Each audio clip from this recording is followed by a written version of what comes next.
तो जी हाँ दोस्तों, आज के इस वीडियो में हम बात करने वाले एनबीएफसी सेक्टर के एक सबसे बड़े multibagger and market leader company के बारे में, जिसने यहाँ पे हमें मोर देन 1,22,000% से भी ज़्यादा के रिटर्न्स कमा के दिए थे। एंड ये एक ऐसी कंपनी है जो आपको करोड़पति बना सकती है, अपने सेक्टर की सबसे बड़ी लीडिंग कंपनी है। And yes, we are talking about Bajaj finance company. And आज के इस वीडियो में हम बजाज फाइनेंस कंपनी के शेयर होल्डर्स के लिए 2 पॉजिटिव न्यूज़ के ऊपर डिस्कशन करेंगे, देखेंगे क्या कुछ न्यूज़ सामने निकल के आ रही है। बट उससे पहले मेक श्योर चैनल को सब्सक्राइब करना बिल्कुल मत भूलना। सो अभी अगर आप बात करते हो बजाज फाइनेंस कंपनी की करंट मार्केट प्राइस के बारे में, तो देखो 7,024 रुपीज़ इस कंपनी की यहाँ पे हमें करंट मार्केट प्राइस देखने को मिल रही है।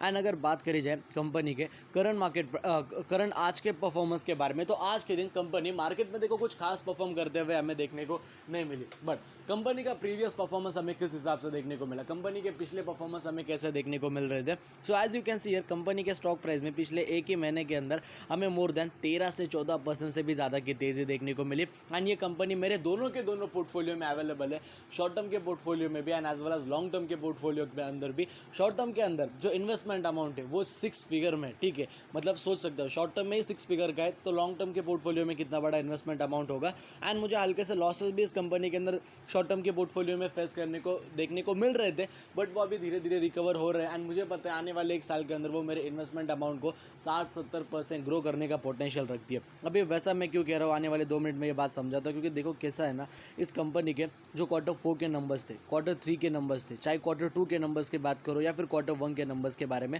इनमें से बस Q4 के अंदर ही कंपनी सफिशिएंटली मार्केट में परफॉर्म नहीं कर पाई। अदरवाइज अगर बात करी जाए, इस कंपनी के तीनों क्वार्टर्स थे, मोर देन 80 to 90% से भी ज़्यादा के प्रॉफिट्स हमें इस कंपनी ने शो करे थे, जो कि अपने आप में ही काफ़ी बड़ी बात है। यही रीज़न था कि इस कंपनी के ऊपर सारे के सारे बड़े बड़े ब्रोकर्स बुलिश थे। बट इस कंपनी के स्टॉक प्राइस पिछले 1 साल में कुछ खास नहीं बढ़ पाई। मैं आपके सामने सारी चीज़ें दिखाऊंगा। 6 महीने के दिखा दूँ 5% के रिटर्न, 1 साल के रिटर्न्स के बारे में दिखाओ 16% के रिटर्न्स। आप कहोगे सर आपने तो कहा 1 साल के अंदर कंपनी कुछ खास परफॉर्म नहीं कर पाई। ये जो 1 साल के अंदर 16% के रिटर्न्स कंपनी शो कर रही है ना, ये बस पिछले 1 महीने की तेज़ी। अगर इस पिछले 1 महीने के अंदर कंपनी अच्छा परफॉर्म मार्केट में नहीं कर पाती, तो ये कंपनी के रिटर्न्स हमें लिटरली माइनस में देखने को मिलते थे। 5 साल के रिटर्न्स की बात करो तो 222% के रिटर्न्स है। एंड आज भी ये कंपनी 8,000 रुपये का स्टॉक आपको यहाँ पे 7,000 के भाव पर मिल रहा है। ऑलरेडी काफ़ी ज़्यादा सस्ते वैल्यूएशन के ऊपर है। एंड जिस इन्वेस्टर ने जिस ट्रेडर ने इस कंपनी के अंदर, इन्वेस्टर ने इस कंपनी के अंदर 20 साल पहले इन्वेस्ट किया होता, भाई 1,22,000% के रिटर्न्स है,